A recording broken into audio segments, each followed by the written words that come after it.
Hoje nós vamos falar sobre espírito, mente e personagem. É um assunto que nós já conversamos algumas vezes em outras palestras, mas que merece sempre um retorno, uma revisão, porque é muito importante. Na pergunta 76 do Livro dos Espíritos, tem lá: que definição se pode dar dos espíritos? Os espíritos respondem: pode-se dizer que são seres inteligentes da criação. Então, espíritos, eles são estirados da superfície que rodeia o Criador, que a gente chama de princípio inteligente, individualizado. Ele vem à Terra, começa o processo evolutivo desde o átomo até o arcanjo, como diz o Livro dos Espíritos. Então, é uma jornada, né, infinita que esse espírito traça, uma vez distinto do princípio inteligente. Tá? Então, nós, enquanto espíritos encarnados, não temos ideia do que fomos anteriormente. Nós não sentimos, né? Mas existe uma automatização em nós do aprendizado desde o átomo. Porque no átomo a gente aprende também. Porque observe que na tabela periódica nós temos os elementos químicos, né, negativos e outros positivos, por exemplo, flúor, cloro, bromo, iodo, astato. No outro lado a gente tem sódio, potássio, rubídio, césio, frâncio, que se você juntar um com o outro, é um positivo, outro negativo, eles se atraem eletronicamente. Então, já começa aí o processo de crescimento, né, espiritual. Espiritual no bom sentido, né? O espírito começa do átomo, mas ainda não é espírito propriamente dito. É princípio inteligente. Então o amor, gente, começa do átomo já, né? E daí vai se desenvolvendo. A gente vai vendo na árvore, por exemplo, a árvore emite uma energia vital que, se você sentar debaixo de uma árvore frondosa, você vai sentir, né, o amor, entre aspas, que essa árvore solta para todos nós. É a energia vital. No animal a gente já vê o amor mais evidente. Eu tenho 2 cachorrinhos que, quando eu chego em casa, ficam numa alegria imensa, né? Botam a barriguinha para cima para eu coçar. Onde eu vou, ela vai atrás. Então é o amor já se evidenciando, até chegar no homem. E aí começa o processo, não é? Já diferente, porque aí nós já temos o livre-arbítrio, nós já temos como raciocinar, o uso da razão começa aí. Então o processo evolutivo é sempre lento, gradual. Jamais, eu até gostaria de dizer isso a vocês, não existe, é um equívoco, salto quântico. Não existe salto quântico na evolução. A gente não pula degraus. A gente vai degrau a degrau. A gente não chega a 10 sem passar pelo 1, pelo 2, pelo 3, pelo 4, pelo 5. E a gente aprende em matemática que até entre 1 e 2, 3 e 4, existe um infinito, né, a ser percorrido. Então, gente, espírito, né, é, como diz na pergunta 82, os espíritos Kardec perguntou: os espíritos são imateriais? E eles respondem: como se pode definir uma coisa quando falta um termo de comparação e com uma linguagem deficiente? Imaterial não é o termo a ser usado. Incorpóreo seria mais exato. Sendo uma criação, há de ser alguma coisa. Veja a dificuldade que os espíritos, até os espíritos superiores, têm para definir o que é o espírito. Mas eu vou dizer para vocês uma coisa, gente. Basta a gente entender que no espírito, em nós, enquanto essência espiritual, existe uma inteligência a ser desenvolvida. Existe um ambiente que cultiva o amor, que vai ser desenvolvido na medida que a gente cresce espiritualmente. É isso que é o espírito.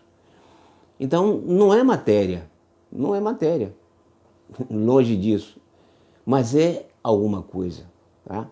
É algo onde existe, onde mora a inteligência, onde mora o local onde vai ser desenvolvido o amor, né? Que é a máxima da criação, tá certo?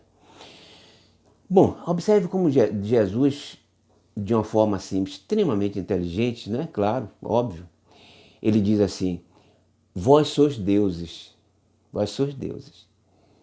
Por quê, gente? Observe, em Deus, no ponto principal, no foco, né? Onde poderia a gente chamar de Deus, se fosse possível focar ou pontuar Deus, existe, não é, o imaterial. Ali também mora o amor, só que é o amor supremo, é o amor máximo, né? No espírito mora o amor a ser desenvolvido, o amor nascente. Mas em Deus existe o amor dentro, na essência, né? O amor supremo. É um amor supremo, o amor máximo do universo. Fora, rodeando Deus, esse amor supremo, essa justiça, né, que existe ali dentro, tudo supremo, no máximo da grandeza. Então, rodeando Deus, existe o elo, né, máximo que liga Deus à matéria. É uma região extremamente sutil, mas tão sutil que é quase nada. Quase nada. Não é nada, né? Porque o nada não existe. Então, da imaterialidade de Deus, rodeando Deus, existem, né, os Cristos, que são quase imateriais. Esses Cristos são os que recebem o pensamento de Deus e executam na matéria, através da matéria, não é? Usando cada vez mais o degradê material, né? As ordens de Deus, tá certo? Então, é um elo que liga Deus à matéria propriamente dita. Daí para frente, vem o fluido kármico até, vamos dizer, a Terra, né? Vamos falar da nossa residência, onde existe o grau máximo de materialização.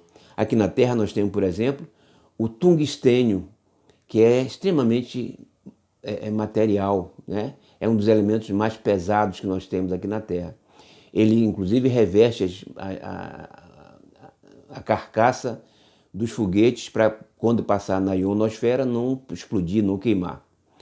Então é o elemento mais pesado que nós temos aqui. Então a gente vai da menor sutilidade, que é perto de Deus, até a matéria máxima, que é, por exemplo, o tungstênio. Nós somos também matérias pesadas, né? A rocha. Então veja que é assim, da sutilidade à densidade máxima, né? No nosso corpo, no nosso espírito, também acontece a mesma coisa. Então, no espírito, que é quase nada, entre aspas, né? A gente não pode dizer que é imaterial, é incorpóreo, existe também ao redor do espírito uma coisa chamada corpo mental, que é extremamente sutil para ser compatível com o espírito, que é também incorpóreo. Assim como Deus é imaterial, nós, enquanto espírito, somos incorpóreos, não imaterial, mas incorpóreos. Então a gente parece, né, com Deus em termos de matéria, bem parecidos. Dentro de Deus mora a inteligência, em nós também mora a inteligência. A diferença é que lá é a inteligência suprema e em nós é uma inteligência a ser desenvolvida. Ao redor, a imaterialidade, né, começando bem sutil, próximo ao espírito. E aí no espírito vai crescendo essa materialidade pelo perispírito até chegar no grau máximo de materialização no nosso corpo físico, numa parte chamada duplo etérico, onde a célula, né, ela é essa matéria representada pelo ectoplasma, que nós vemos, né, inclusive materialmente alguns têm evidência e veem a formação do ectoplasma. Então, veja como Deus foi sábio quando disse, vós sois deuses, né? Ou seja, nós parecemos com Deus.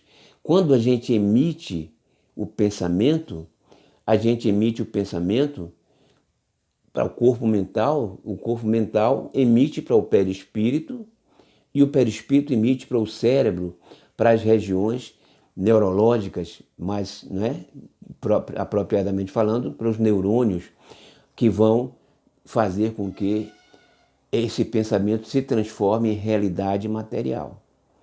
Com Deus também é assim, como eu falei, ele emite o pensamento e os espíritos, entre aspas, os espíritos puros, vão realizar o pensamento de Deus. Então veja como nós somos parecidos com Deus, entre aspas, parecidos, não é? Na forma de proceder no universo. Nós temos um espírito, não é? Que emite o pensamento através do corpo mental para o perispírito, que vai chegando até o corpo material, que nós chamamos de cérebro, e esse cérebro executa, né, a mensagem, o pensamento do espírito. Tudo funciona com o pensamento, meus irmãos. Tudo, né? Deus emite pensamento para a realização da formação, da criação. Nós emitimos pensamentos para que o corpo físico efetue o que nós estamos pensando em fazer, né? As nossas realizações materiais. E assim se dá, né, o processo do pensamento, da realização do pensamento em si. A origem do termo personagem, né, se dá como a gente chama né, dos espíritos atores, vamos dizer assim, dos atores, né, atrizes, são espíritos, não só espíritos desencarnados, mas espíritos encarnados também, que sabe que é real, né, e que é diferente do que se pode imaginar. Ele faz o que se pode imaginar, né, em detrimento do que é real. Ou seja, ele realiza pensamentos que são volúveis, que são pensamentos volúveis, não, pensamentos que a gente pode chamar de imaginários, não é? São pensamentos imaginários. Quando o espírito emite o pensamento através do perispírito, o personagem tem o papel de fazer com que as pessoas interpretem ao seu modo, ao seu ver, na maneira como eles querem que a gente veja, fazendo com que a gente veja de uma forma diferente do que é real. Muitas vezes, assumir um personagem, né, é você, entre aspas, colocar uma persona. É uma persona. O que é persona? Segundo Carl Gustav Jung, é a personalidade que a pessoa apresenta, que pode ser totalmente diferente da realidade dela. Pode ser totalmente. Então a persona é uma espécie de máscara, né? Uma máscara que se usa para que a gente faça aparecer a outras pessoas aquilo que nós não somos. Personagem é uma espécie de persona, não é bem a persona, mas é uma persona, né? Na arte de um modo geral. Só que a persona, ela muitas vezes, ela é introspecta, ela é de dentro de nós mesmos. Nós queremos fazer parecer às pessoas aquilo que nós não somos. Isso é a persona, né? E a gente vê muito isso hoje nas redes sociais. As pessoas postando aquilo que realmente querem aparecer, ou fazer parecer ser, e que não é na verdade. Olha, eu estou feliz. Olha, eu estou querendo isso. Olha, eu estou fazendo... Somente para que as pessoas entendam, né, que ela está querendo que você entenda dela, né? Ou interprete aquilo que ela está querendo que você interprete nela. Então, personagem, né? O espírito sabe que é real, é diferente de máscara. A máscara, ela não você coloca uma coisa em você que você não é. É exatamente a persona. Então você vive mascarando, fazendo, né, usando uma máscara daquilo que você não é, tá certo?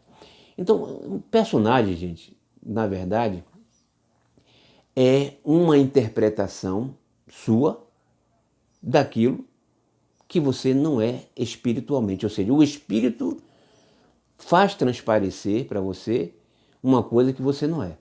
Né? E outra coisa, a gente sabe, na verdade, o que a gente é. Porque, quando eu disse para vocês, o crescimento se dá de uma forma gradual, lenta e gradual.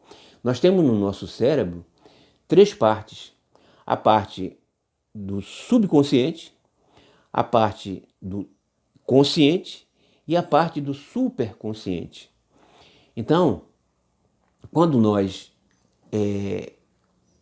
fazemos alguma coisa, automaticamente, é porque esse aprendizado já está decantado, já está em nós.